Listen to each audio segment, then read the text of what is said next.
Assalamualaikum warahmatullahi wabarakatuh. Waalaikumsalam warahmatullahi wabarakatuh. Man yattaqillaha yaj'al lahu makhraja.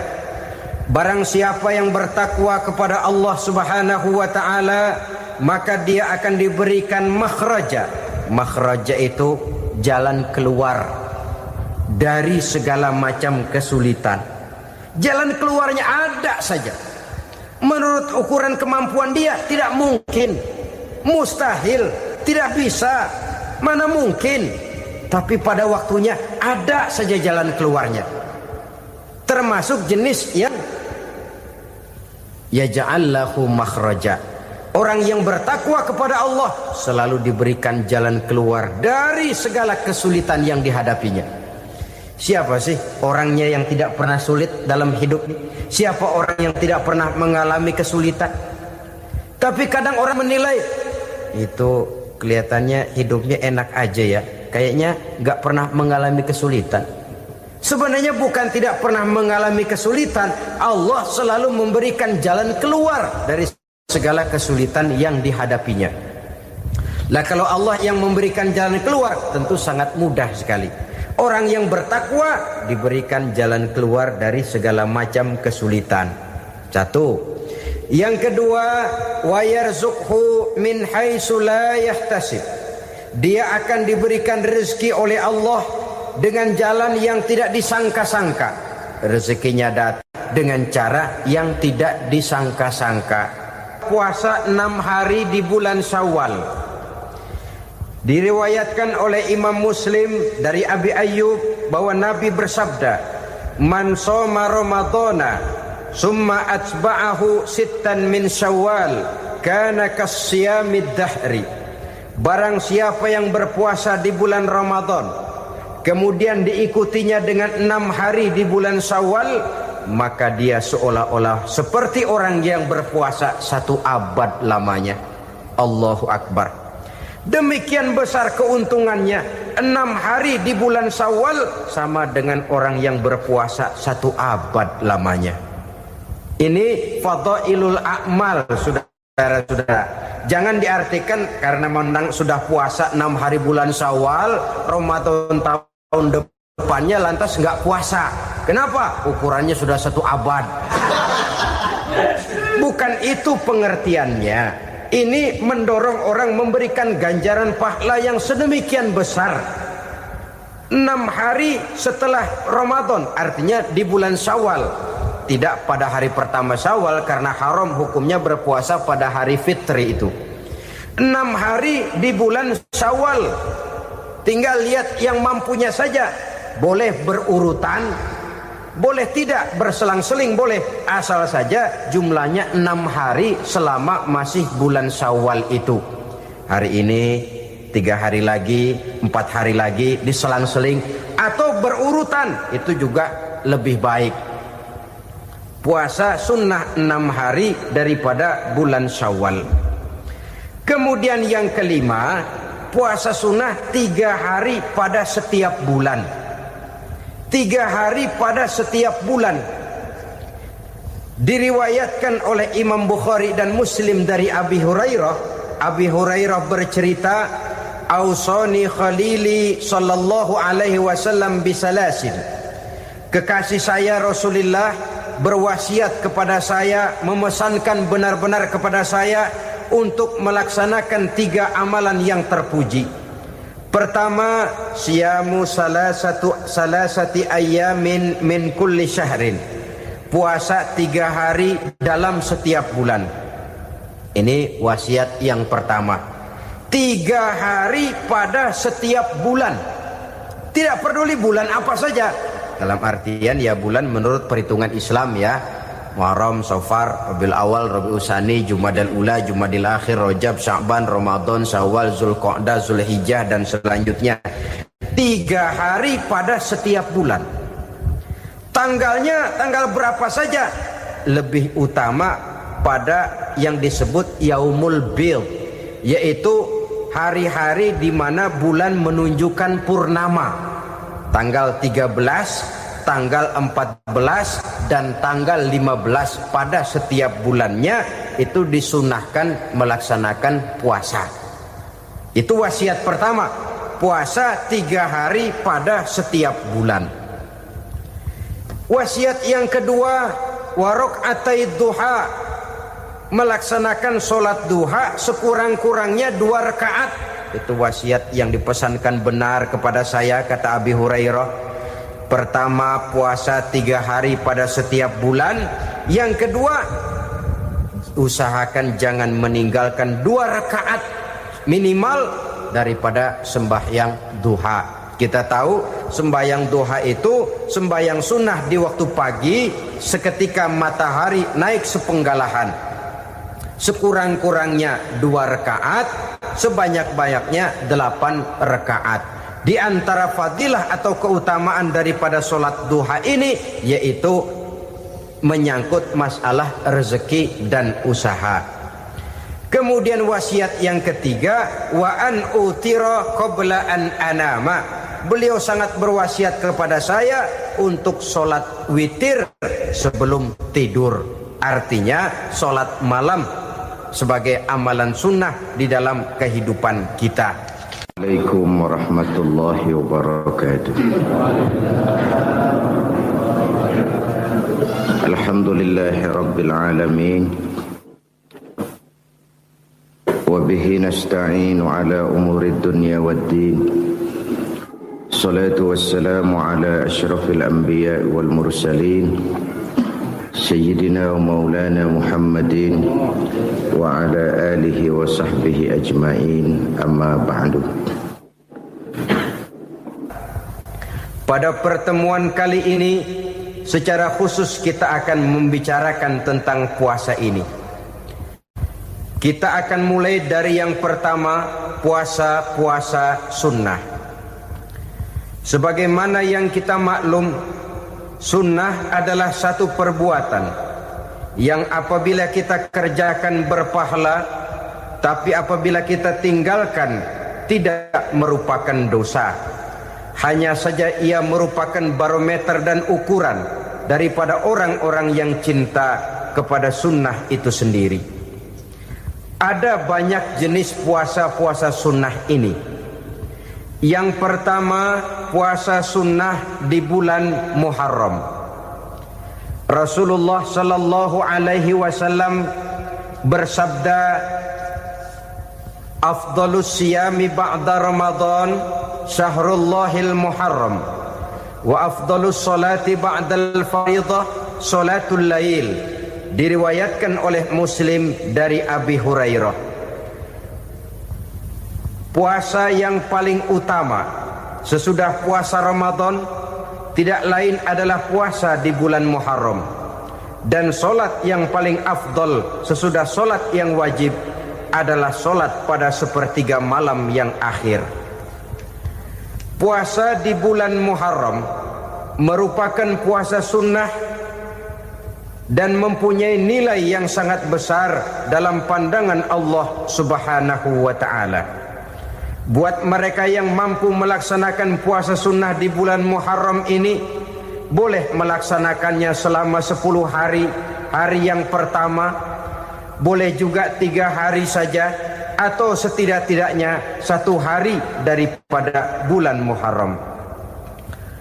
Yang kedua, puasa 10 hari daripada bulan Zulhijjah. Karena bulan Zulhijjah ini memang termasuk bulan yang dimuliakan oleh Allah Subhanahu wa ta'ala. Pertama, di sana ada hari Tarwiyah, ada hari Arafah, ada hari Kurban, ada Talbiyah, ada pelaksanaan haji dengan segala manasiknya.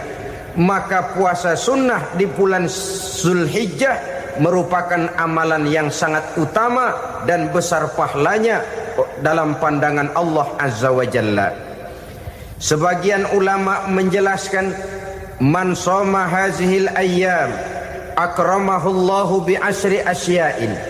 Siapa orang yang melaksanakan ibadah puasa sunnah pada hari-hari 10 di bulan Zulhijjah ini, Allah Subhanahu wa ta'ala akan memuliakannya dengan 10 macam perkara. Saudara, ini keuntungannya. Yang pertama, orang yang puasa di hari-hari 10 bulan Zulhijjah diberikan al-barakah fi umrihi, diberikan keberkahan pada umurnya. Setiap kita ingin memperoleh umur yang berkah. Umur yang berkah itu yang bagaimana? Apa yang jumlahnya panjang? Mungkin.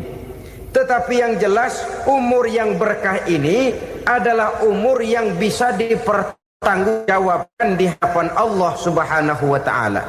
Artinya umur yang diisi penuh dengan kebajikan, umur yang diisi dengan segala macam kegiatan ibadah, dan umur yang dengan demikian sungguh pun kita sudah mati, jasad terkubur dalam tanah, nama kita akan tetap hidup, dikenal orang oleh karena kebajikan yang kita kerjakan. Saya kira akan lebih merupakan azab ketimbang nikmat kalau orang diberikan umur panjang tapi hanya untuk menumpuk-numpuk dosa saja. Kan lebih baik mana? Umur pendek banyak pahala, umur panjang banyak dosa. Lebih baik mana? Saya yakin yang paling baik tentu umur panjang banyak pahala. Paling sial umur pendek dosa melulu. Sudah diberikan umur pendek, tidak seberapa, dosa berlipat ganda. Itu kalau orang kampung bilang tekor namanya. Rugi. Umur pendek hanya untuk menumpuk-numpuk dosa. Boleh jadi kalau umat-umat zaman dulu, saudara, mereka diberikan umur panjang. Nabi Adam, kita tahu Nabi Adam itu 2000 tahun umurnya. Nabi Nuh 950 tahun. Umatnya ya rata-rata segitu itu. Nah, kalau mereka misalnya punya umur 800 tahun, lalu 200 tahun mereka melakukan dosa, kan masih punya restan 600 tahun untuk taubat. Karena umurnya diberikan jatah panjang. Kita ini oleh Allah Subhanahu wa taala, umat Nabi Muhammad ini umurnya pendek-pendek. Kalau nyontoh Nabi 63 tahun saja. Kalau diberikan 70 tahun umur kita sekarang, itu sudah dapat jatah lebih 7 tahun. Alhamdulillah bahwa Allah memberikan saat-saat, waktu-waktu, tempat-tempat yang punya nilai istimewa, sehingga umur yang pendek ini bisa bernilai panjang. Nilai ibadahnya bisa bernilai pahala seperti umat yang berumur panjang dahulu itu. Karena itu manfaatkan umur dengan baik, dan salah satu keberkahan daripada umur akan datang dengan melaksanakan ibadah puasa sunnah. Ini yang pertama. Yang kedua, az-ziyadatu fi malihi, berikan tambahan hartanya, menjadi orang kaya. Kaya apa? Kaya hati setidak-tidaknya. Karena dengan tekun dan rajin melaksanakan ibadah puasa yang segera tertanam dalam jiwa seseorang, merasakan cukup di dalam kehidupan. Itulah dia orang yang paling kaya, orang yang hidupnya paling cukup. Kalau orang sudah merasa cukup dalam hidupnya, maka itulah dia orang yang kaya. Saudara-saudara kaum muslimin rahimakumullah, puasa sunnah memberikan tambahan harta. Usahanya berkembang, dengan demikian membawa keberkahan, hartanya makin bertambah, akan menunjang ibadahnya kepada Allah, lebih memantapkan dan membawa ketenangan dalam hidupnya. Itu termasuk berkahnya melaksanakan puasa sunnah itu. Yang ketiga, al-hifzu fi iyalihi, diberikan penjagaan, perlindungan terhadap keluarganya. Anaknya sehat, sanak famili dan handai tolannya terjaga dan terpelihara dari segala malapetaka, dari segala mara bahaya. Kesehatannya terjamin dan terpelihara. Itu sudah merupakan modal yang sangat besar di dalam kita mengarungi kehidupan. Sebab rasanya sulit untuk bahagia. Duit kita banyak sekali. Usaha kita selalu mendatangkan untung yang berlipat ganda. Tapi sebentar-sebentar anak kita sakit, yang ampek, yang korengan, yang kena musibah, ndak tak karu-karuan sakit, berobat sampai jutaan rupiah. Itu kan sudah tidak membawa kebahagiaan. Uang masuk yang begitu banyak jumlahnya habis akhirnya untuk berobat saja. Sebenarnya hitung-hitung ya seri-seri juga. Usaha berhasil, duit banyak, habis untuk berobat. Lah sama juga saudara-saudara. Jadi dengan demikian, biar duit kita banyak, asal keluarga pada sehat saja, udah enak bener itu. Duit banyak, ekonomi cukup, keluarga sehat, nikmat rasanya menjalani kehidupan ini. Yang kiamat sudah duit kagak barang seperak, keluarga ampek semua. Kiamat sudah. Saudara hadirin yang saya hormati, jadi yang ketiga, Allah memberikan pemeliharaan terhadap keluarganya. Satu kali orang dipelihara Allah, tidak satu kekuatan pun yang bisa mencelakakan. Satu kali orang disengsarakan Allah, tidak satu tenaga pun yang mampu menyelamatkannya.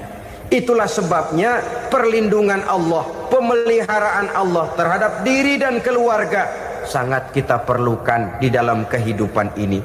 Dengan melaksanakan ibadah puasa, kita mendekatkan diri kepada Allah. Dengan dekat kepada Allah, maka Allah pun dekat kepada kita. Sehingga dalam hadis qudsi dikatakan, ta'arraf ilallahi firraha ya'rifka fi syiddah. Ingatlah kepada Allah di waktu kamu senang, agar Allah ingat kepada kamu di waktu kamu susah. Yang kita laksanakan kadang-kadang sebaliknya. Waktu susah kita ingat Allah, waktu senang kita lupa Allah. Akhirnya nanti pada waktu kita melarat, kebelangsak, susah dan sebagainya, pertolongan tidak akan datang kepada kita. Benar, ta'arraf ilallah firraha ya'rifka fi syiddah. Ingatlah kepada Allah di waktu kamu susah, ingatlah kepada Allah di waktu kamu senang, agar Allah ingat kepadamu di waktu kamu mendapat kesusahan. Umumnya watak manusia memang kalau sudah dapat susah, ingat kepada Allah. Waktu duduk, waktu berbaring, sambil tidur, dalam segala keadaan Allah disebutnya, Allah dimintakan pertolongannya.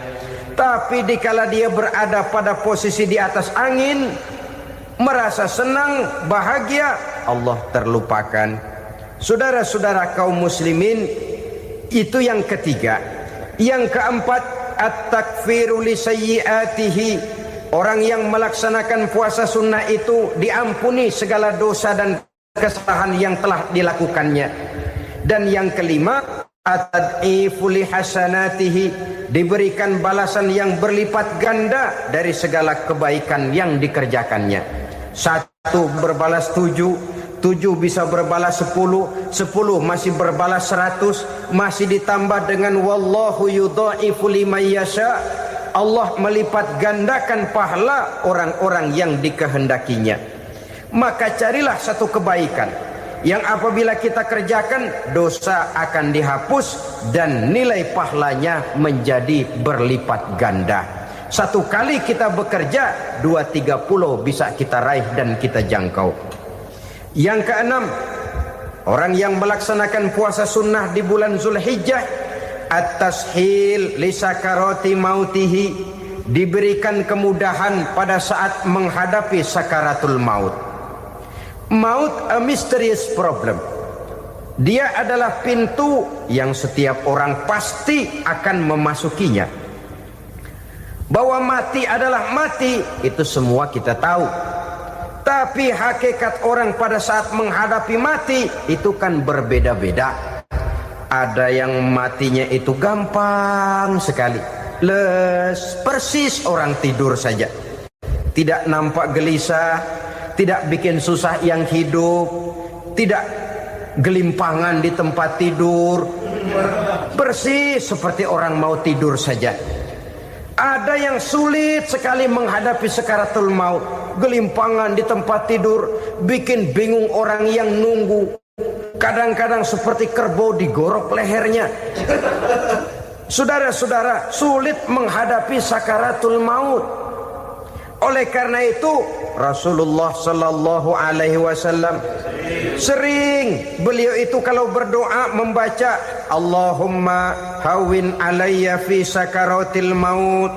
Ya Allah, mudahkan saya di dalam menghadapi sakaratul maut.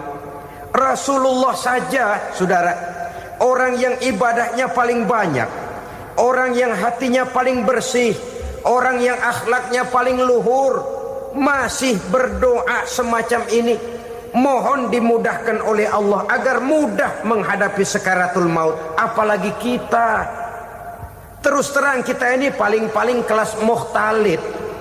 Bangsa sama pahala mau sama dosa doyan. Lebih perlu lagi menghadapi sakaratul maut. Sehingga apabila malaikat maut datang menjemput nyawa kita, dimudahkan, jangan dibikin sulit. Supaya mudah, jadilah orang baik-baik. Biasanya kalau bagian yang mati, malaikat maut juga kali main-mainin dulu tuh orang. Kutak-katik, ditakut-takutin dan segala macam. Saudara hadirin yang saya hormati, maka menghadapi sakaratul maut ini merupakan kunci.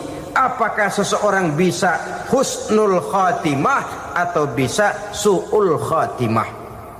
Salah satu jalan untuk memudahkan diri menghadapi sakaratul maut, melaksanakan puasa sunnah di bulan Zulhijjah ini. Yang ketujuh, ad-diya'u li zulumati qabrihi, diberikan terang di alam kuburnya. Kubur, saudara tahu, saudara tentu sering lihat orang dimasukkan ke liang lahat, ditutup dengan papan, dinding ari kata kita di kampung, lalu diuruk lagi dengan tanah. Dalamnya liang lahat, gelapnya liang lahat, gelapnya diuruk dengan tanah, gelapnya di dalam kubur, tiga gelap yang menjadi satu. Bapak moyangnya gelap.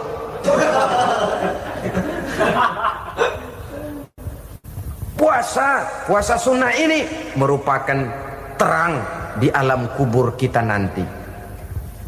Yang kedelapan, at-tasqil limizanihi, diberikan keringanan pada timbangan di hari akhirat nanti. Bahwa setelah dibangkitkan dari kubur, setiap kita akan menghadapi perhitungan, akan ditimbang segala macam kebaikan dan segala macam kejahatan yang pernah kita lakukan di dalam kehidupan. Orang yang melaksanakan ibadah puasa sunnah, at-tasqilu limizanihi, diberikan keringanan timbangan hari akhiratnya nanti. Yang kesembilan, an-najah minal bala, diberikan keselamatan dari segala macam bencana. Dan yang ke-10, as-su'ud ala darajatihi, diberikan ketinggian, naik derajatnya, derajat di dunia, lebih-lebih lagi derajat di akhirat nanti. Ini keutamaan yang diberikan Allah Subhanahu wa ta'ala kepada mereka yang melaksanakan ibadah puasa 10 hari di bulan Zulhijjah menurut penjelasan sebagian dari para ulama kita. Jadi setelah puasa Muharram ada lagi puasa Zulhijjah. Kemudian puasa sunnah yang ketiga, puasa sunnah pada hari Senin dan hari Kamis. Apa sumber hukumnya? Diriwayatkan oleh Imam Muslim dari Abi Qatadah, Rasulullah sallallahu alaihi wasallam ditanya tentang puasa pada hari Senin. Kenapa Rasul melakukan itu? Beliau menjawab, zalika yaumu wulidtu fihi wa yaumu bu'istu au unzila alayya fihi. Hari Senin itu adalah hari di mana aku dilahirkan dan hari di mana aku dibangkitkan. Wahyu pertama turun kepadaku pun pada hari itu. Maka sunnah melaksanakan puasa pada hari itu. Adapun hari Kamis, ada hadis yang diriwayatkan oleh Imam Turmuzi dari Abi Hurairah, Nabi bersabda, tu'radul a'malu yaumul isnaini wal khamisi fa uhibbu ay yu'rada amali wa ana shaim. Disetor amal setiap manusia pada hari Senin dan pada hari Kamis. Maka aku ingin, kata Nabi, agar pada saat amalku disetor itu aku sedang puasa. Jadi malaikat itu menurut riwayat ini mencatat dan menyetorkan catatan amalan seseorang pada hari Senin, hari Kamis. Tiap hari Senin amalan kita disetor oleh malaikat. Catatan terakhir tentu yang sedang kita kerjakan. Sehingga yang masuk daftar, saya tinggalkan orang ini, dia sedang puasa. Karena naik catatan amalnya pada hari Senin. Kamis diangkat lagi, catatan paling akhir, saya tinggalkan orang ini, dia sedang puasa. Itu makna fa uhibbu ayyurada amali wa ana shaim. Aku senang kalau pada saat amalku disetor, catatan paling akhir aku lagi puasa. Satu keistimewaan. Alangkah celaka tiap amalan disetor kita sedang berbuat jahat. Senin, Kamis, teler, mabok, judi. Tiap amalan disetor catatan akhirnya saya tinggalkan si fulan lagi teler. Laporan Senin. Kamis laporan lagi, saya tinggalkan si fulan lagi mirit kartu. Saudara hadirin yang saya muliakan, alangkah jeleknya catatan kita. Oleh karena itu sunnah puasa pada hari Senin dan hari Kamis. Ini amalan sunnah, saudara-saudara. Dan oleh karena ini amalan sunnah, sebagian ulama memberikan penjelasan, walaupun lupa niat, kalau sudah malam itu lupa niat, boleh niatnya sudah siang puasa sunnah ini, dengan catatan dari pagi belum makan apa-apa. Malam saudara lupa, tahu-tahu ingat ini hari Senin, dah jam 10, niatlah jam 10 itu, sah puasanya asal dari pagi belum makan apa-apa. Tapi kalau sudah dapat 2 piring baru niat, jam 10 itu lain, ngojek namanya.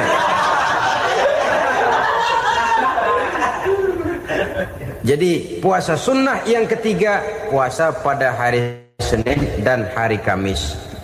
Yang keempat, puasa jenis sunnah yang keempat, puasa 6 hari di bulan Syawal.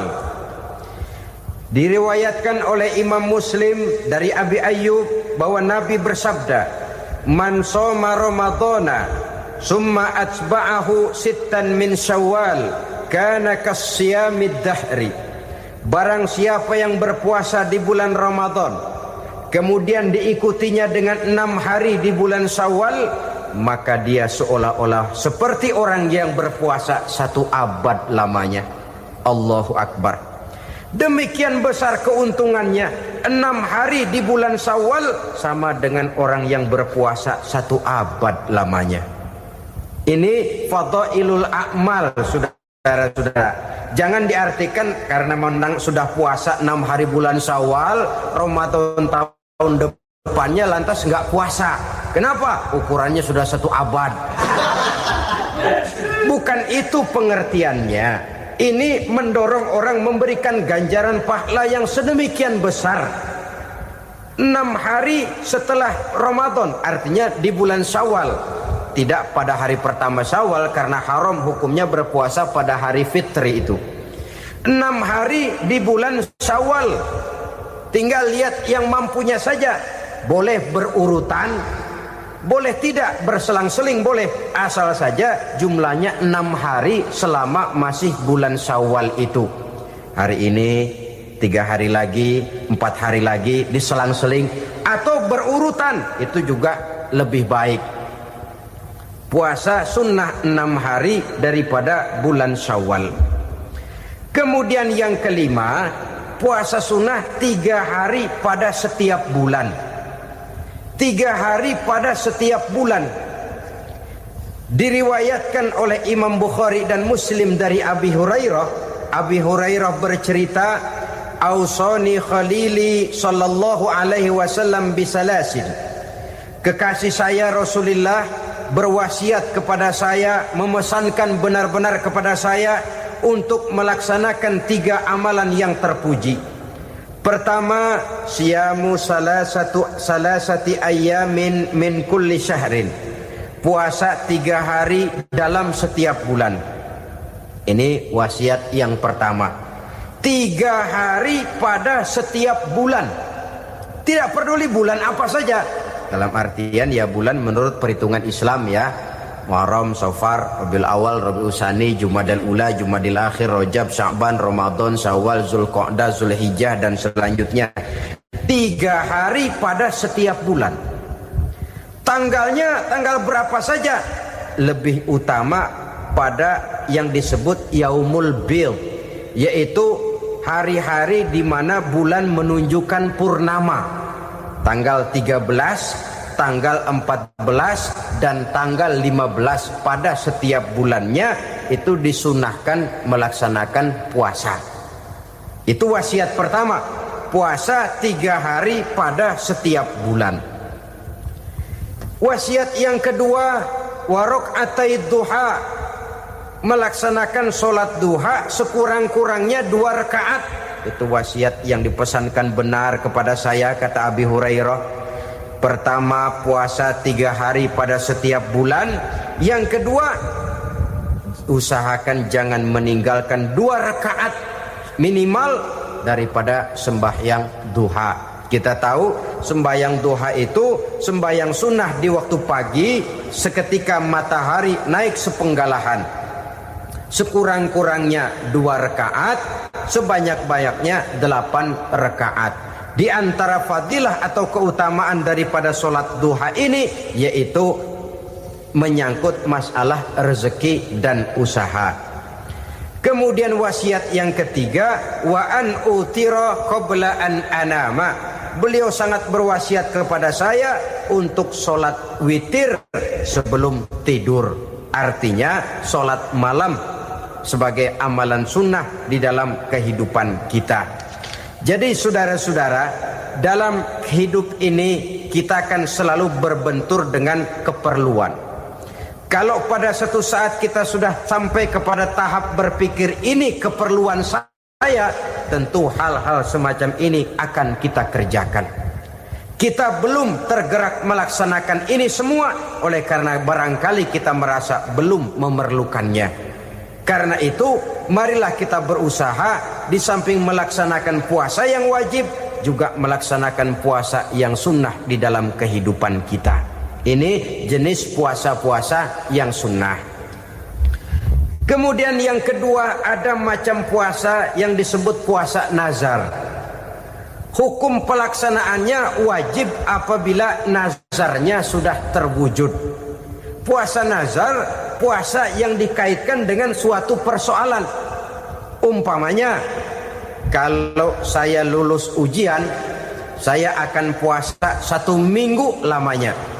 Begitu ujiannya ternyata lulus, dia wajib bayar nazarnya. Puasa 7 hari, tidak lagi sunnah tapi wajib karena dia nazarkan. Asal saja tidak sah nazar kepada yang makruh apalagi kepada yang haram. Umpamanya nazar kalau tembus 6 nomor mau puasa 3 hari. Itu nazar semacam itu bukan saja tidak sah tapi haram hukumnya. Tidak boleh nazar kepada yang makruh apalagi kepada yang haram. Jadi apabila maksud yang sudah kita niatkan tercapai, wajiblah nazar itu dibayar, yaitu kalau nazarnya sunnah melaksanakan ibadah puasa.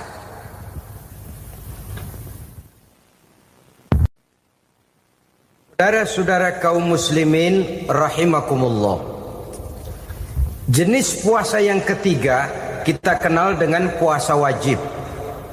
Dan ini kita laksanakan pada bulan suci Ramadan. Tentang teknis pelaksanaan ibadah puasa di bulan Ramadan sudah pernah saya bicarakan pada pertemuan tentang Ramadan dan Idul Fitri. Pada kesempatan ini saya hanya ingin mengajak bahwa di dalam melaksanakan ibadah puasa Ramadan ini, marilah kita mengadakan evaluasi. Kenapa demikian? Barangkali secara jujur, walaupun agak berat, saya masih harus berkata, masih banyak di antara kita umat Islam yang di dalam melaksanakan suatu ibadah terjebak dalam rutinitas ritual. Apa itu rutinitas ritual? Itu bahasa susah. Berhubung saya tidak ingin bicara yang susah-susah, kita bicara yang mudah-mudah saja. Maksud saya, banyak di antara kita umat Islam yang di dalam melaksanakan suatu ibadah itu hanya dengan prinsip asal sekadar gugur kewajiban saja. Akibatnya, sampai sejauh mana ibadah itu berhasil membentuk kepribadian diri kita, kita jarang mengadakan evaluasi dan penilaian. Salat yang penting gugur kewajiban. Puasa yang penting sudah gugur kewajiban. Haji yang penting sudah gugur kewajiban. Maka jangan heran kalau itu yang jadi prinsip, ibadah lantas tidak punya dampak dalam membentuk kepribadian diri. Banyak orang yang rajin sholat tapi munkarnya jalan terus. Sampai kadang-kadang kita bingung, yang sembahyang dia, yang nyolong dia. Puasanya kelihatannya tekun, tapi tidak punya kepekaan sosial. Sama yatim piatu bersifat masa bodoh, sama fakir miskin malah gemes. Tidak lantas tumbuh kepekaan sosial, walaupun dia sudah ikut merasakan tidak enaknya lapar dan haus.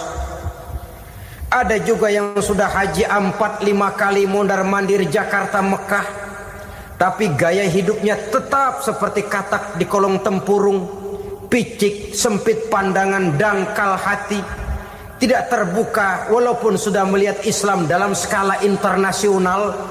Yang dia lihat, yang dia saksikan, yang dia pandang, tidak sanggup menggugah dan mengubah jiwanya, tidak bisa mewarnai pandangan hidupnya. Inilah akibatnya kalau ibadah hanya dikerjakan dengan prinsip asal sekadar gugur kewajiban. Hasilnya yaitu tadi, hajinya cuma menang topi putih sama serban. Sholatnya cuma prinsip asal gugur kewajiban.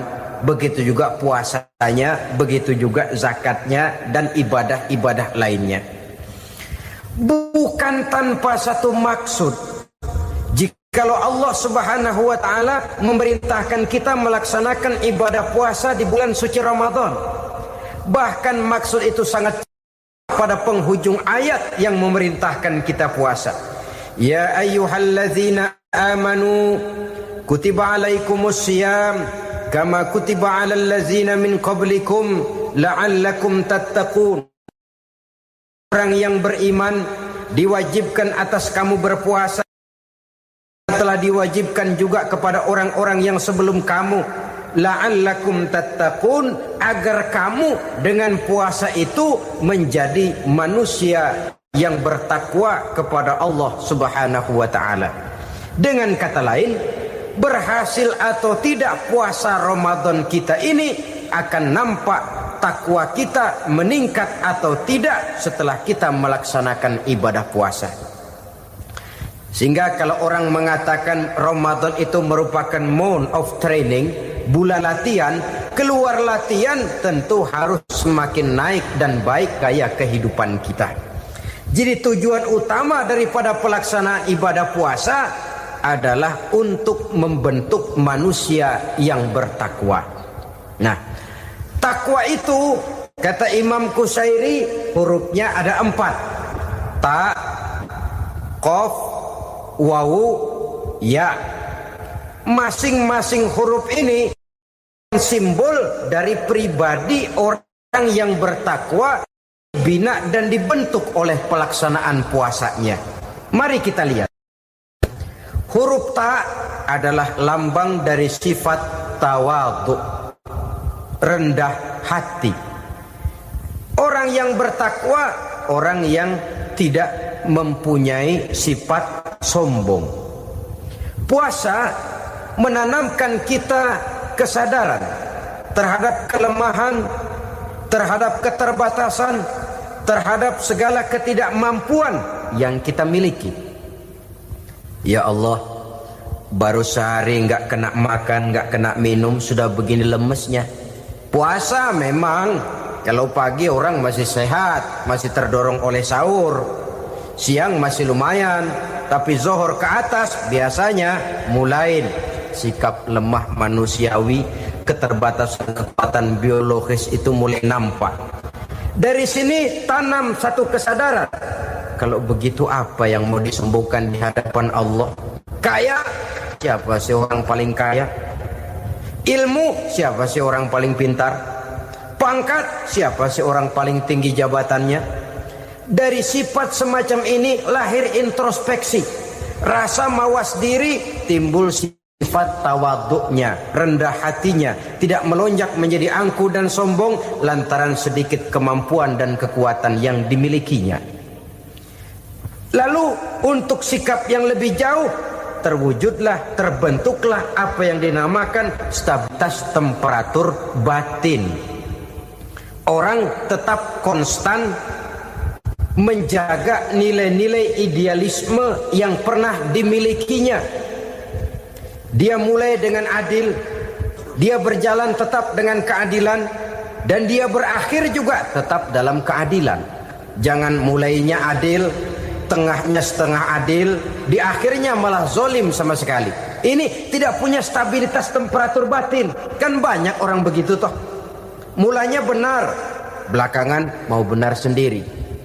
Mulanya sudah rela berkorban buat kepentingan orang banyak, belakangan malah selalu mengorbankan kepentingan orang banyak.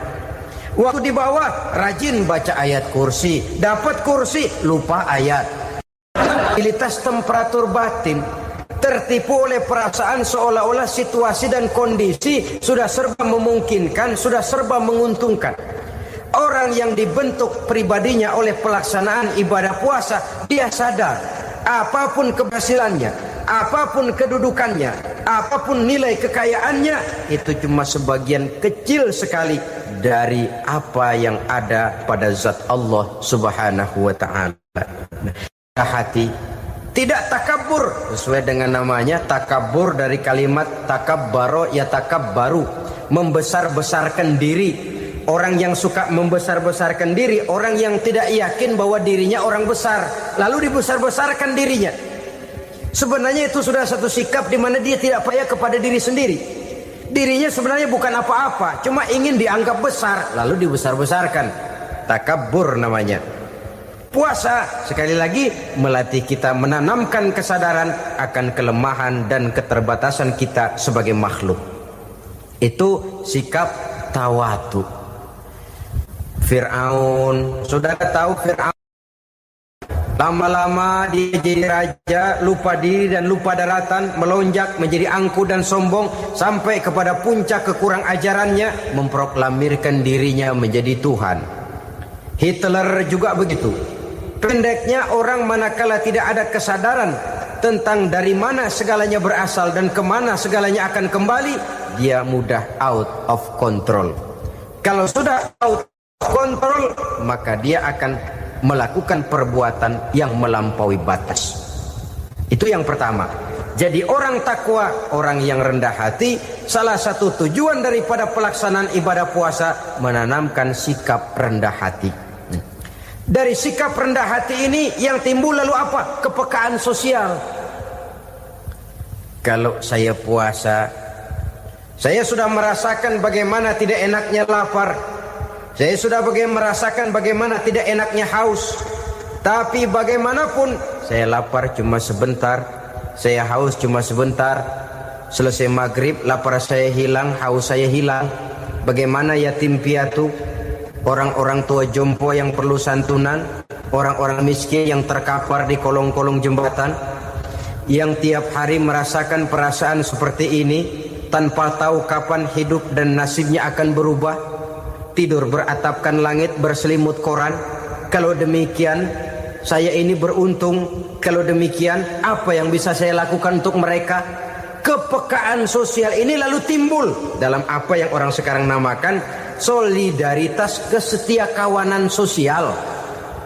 Hidup tidak hanya untuk kepentingan diri dan perutnya sendiri saja, tapi mau menolong, mau membantu orang yang memang memerlukan bantuan dan pertolongan itu sendiri.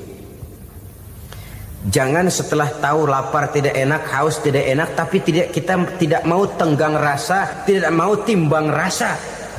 Begini loh tidak enaknya lapar, begini loh tidak enaknya haus.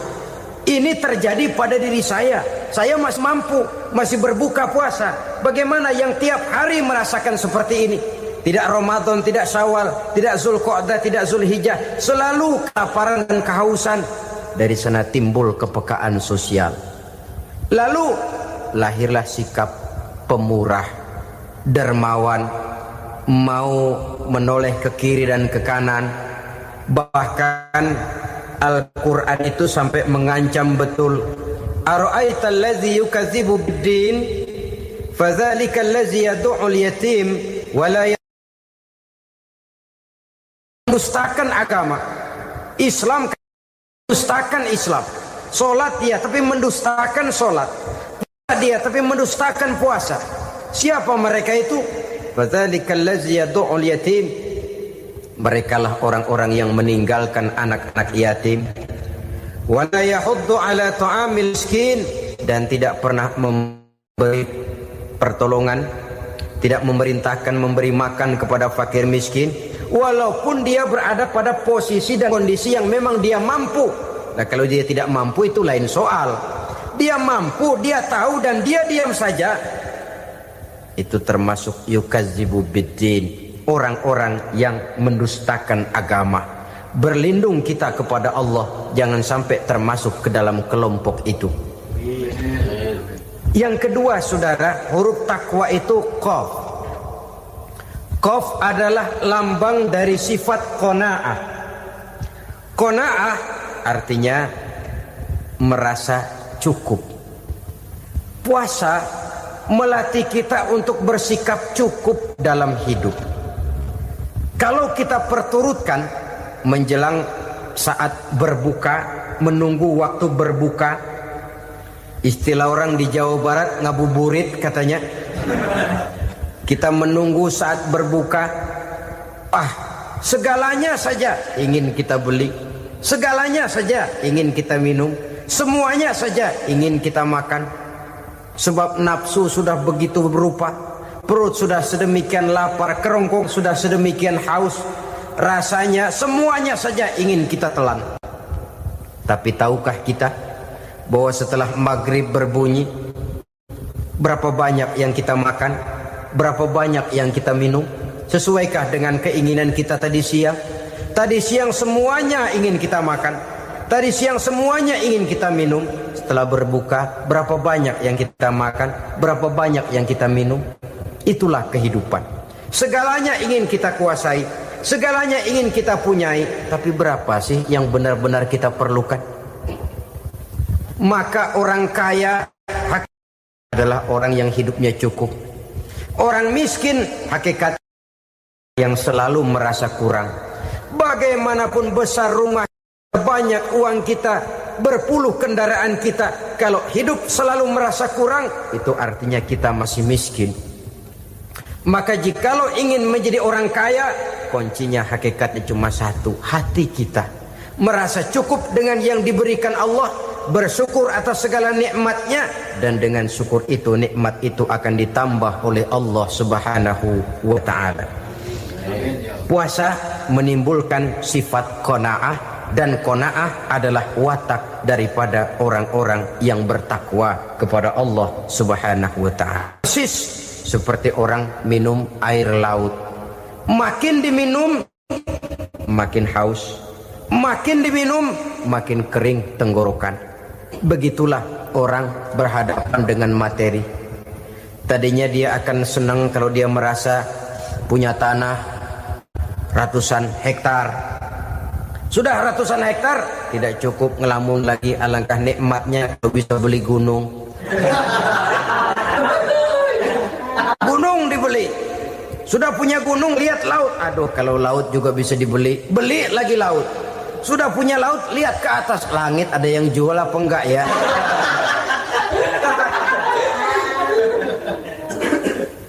Seperti orang berhadapan dengan air laut yang makin diminum makin membuat kita haus dan makin kering tenggorokan ini. Maka itu harus dihentikan. Sikap untuk menghentikan itu tidak lain adalah dengan sifat qanaah itu tadi. Merasa cukup dengan apa yang diberikan Allah, mensyukuri nikmatnya. Itu yang kedua. Yang ketiga, pada kalimat takwa ada huruf wawu. Wawu adalah simbol dari sifat wara dengan ain. Wara, orang yang terpelihara dirinya baik dari yang syubhat, lebih-lebih dari yang haram. Syubhat, saudara tahu, barang yang remeng-remeng. Tapi sungguh pun remeng-remeng, kira-kira prosentasenya 70-30. 70% haram, 30% kemungkinan halalnya. Maka yang syubhat lebih baik dijauhi daripada diambil. Orang yang punya kepribadian wara, dirinya terpelihara, jangankan dari yang haram, dari yang syubhat saja dia sanggup menjaga dan memelihara dirinya. Oleh karena itu saya heran, kalau orang di bulan Ramadan dia sanggup menjaga diri di waktu siang dari jenis makanan yang halal, dari jenis minuman yang haram. Ada tahu nganggur di meja siang, enggak dia makan. Ada air teh nganggur di meja siang, enggak dia makan. Padahal itu jenis makanan dan minuman yang halal. Tapi ketika datang maghrib, dia berbuka dengan makanan yang dibeli dari uang yang dihasilkan dengan cara yang haram. Bukankah itu sesuatu yang terbalik? Bukankah dengan demikian sudah tidak lagi menimbulkan sikap yang bisa memelihara dan menjaga kepribadian diri? Orang yang membiasakan diri terpelihara dari yang syubhat apalagi yang haram, maka baik yang dipakainya, yang diminumnya, yang dimakannya terdirilah dari barang-barang yang baik yang dihalalkan oleh agama. Wara. Kemudian yang keempat, pada huruf kalimat takwa ada huruf yakin.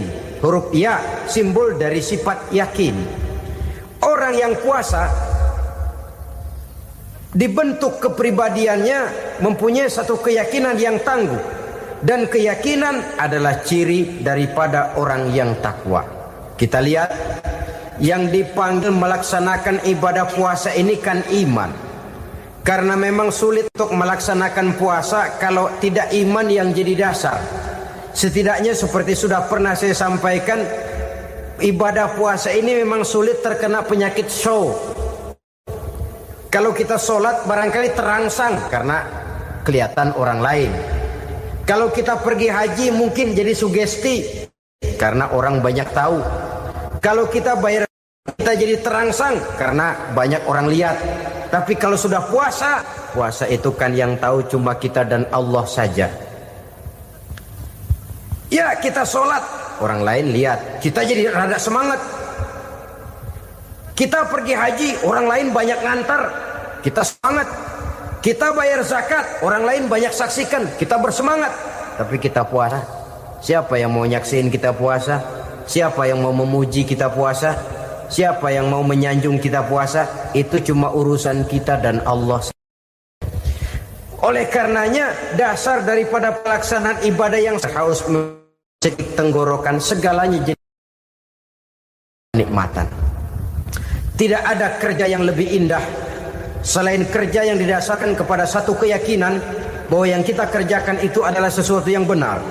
Dalam hal ini sesuatu yang diperintahkan oleh Allah Subhanahu wa taala kepada kita. Saudara-saudara kaum muslimin rahimakumullah. Demikianlah titik evaluasi kita. Jangan berpuasa hanya dengan prinsip asal sekadar menggugurkan kewajiban saja, yang akan berakibat Ramadan tahun ini berakhir begitu, Ramadan terjebak menjalani rutinitas ritualnya saja. Bahkan kadang-kadang yang nyata betul, Nabi menganjurkan tingkatkan ibadah pada 10 hari yang akhir di bulan Ramadan. Tanggal 20 sampai akhir Ramadan. Yang kita praktekkan malah kegiatan ibadah kita justru menurun pada 20 Ramadan yang akhir. Coba lihat 20 Ramadan ke atas. Itu pasukan tarawih paling kelas 60-70 tahun ke atas. Kemana yang lain sudah berpikir menghadapi lebaran, berpikir pulang mudik, berpikir macam-macam. Akibatnya konsentrasi ibadah lalu buyar. Dianjurkan Rasul tingkatkan ibadah pada 10 hari yang terakhir. Kita malah makin ke akhir makin lancip.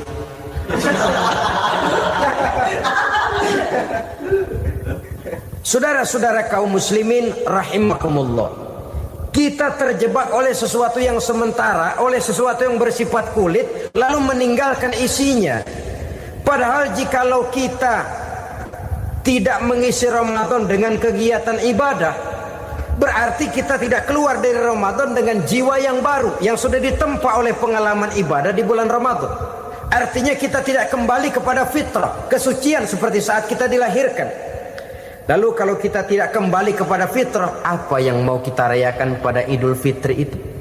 Di mana letak kegembiraan kita? Di mana letak kebahagiaan hati? Kembalikah kita kepada fitrah? Tidak. Benarkah puasa yang kita kerjakan? Kelihatannya juga tidak. Adakah dampak dari pelaksanaan ibadah dalam pribadi kita? Tidak. Kadang-kadang Ramadan selesai malah teriak merdeka.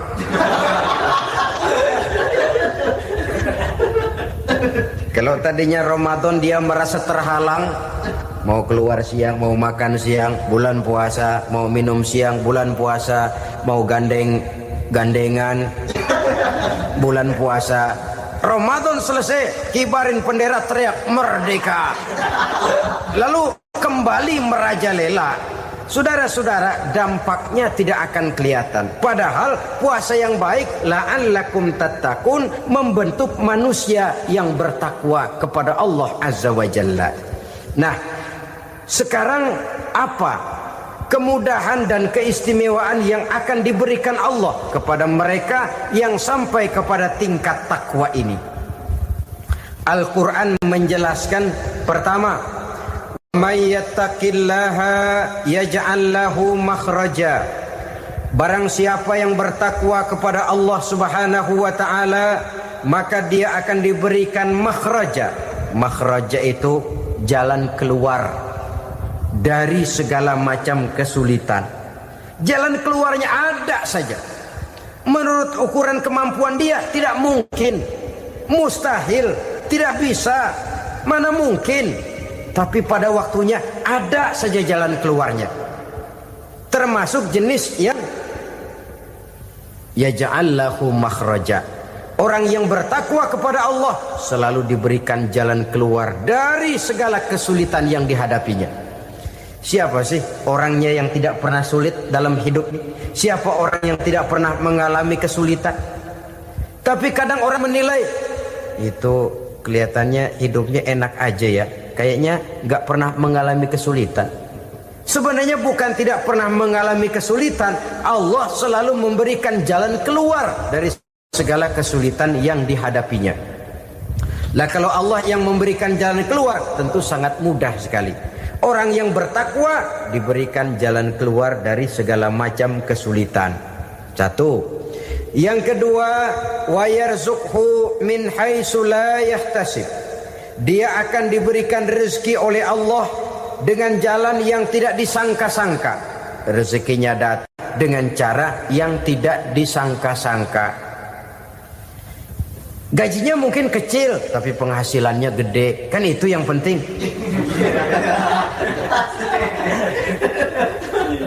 Gaji dan penghasilan kan lain tuh. Boleh jadi gaji kecil, asal penghasilan gede, kan nikmat hidup itu. Nah, penghasilan ini ada yang bisa kita perkirakan. Bisa kita perkirakan. Misalnya gaji itu tadi. Kalau saya kerja, gaji saya begini. Ada rezeki yang masuk jenis min haitsu la yahtasib. Tidak kita sangka-sangka, tidak kita duga-duga, tahu-tahu ada saja rezeki. Datang orang bawa persoalan yang mendatangkan hasil. Sebab rezeki, jodoh, maut memang seperti bayangan. Kita uber-uber dia lari, kita diem dia diem. Kan gemesin itu. Bayang-bayang itu begitu. Kita kejar, dia lari. Rezeki juga begitu. Kita diem, dia diem. Setengah mati yang namanya rezeki kita cari, kita uber. Ngobek sampai ratusan bohong kita kerjain. Tapi memang belum waktunya, ya sulit untuk tembus. Tapi kadang-kadang giliran kita nongkrong di rumah, datang orang bawain rezeki. Itulah yang namanya rezeki. Tapi ini untuk orang yang bertakwa. Kalau tidak punya kredibilitas takwa, jangan lalu pakai ayat ini. Diberikan Allah dengan rezeki dengan jalan yang tidak disangka. Kan ada ayatnya dah. Kita mah manteng aja di rumah dah. Ntar juga tuh rezeki datang. Ini fasilitas yang diberikan kepada orang yang wa may yattaqillah, bertakwa kepada Allah, yarzuqhu min haitsu la yahtasib, diberikan rezeki dengan cara yang tidak disangka-sangkanya. Maka kadar ketakwaan jangan membuat kita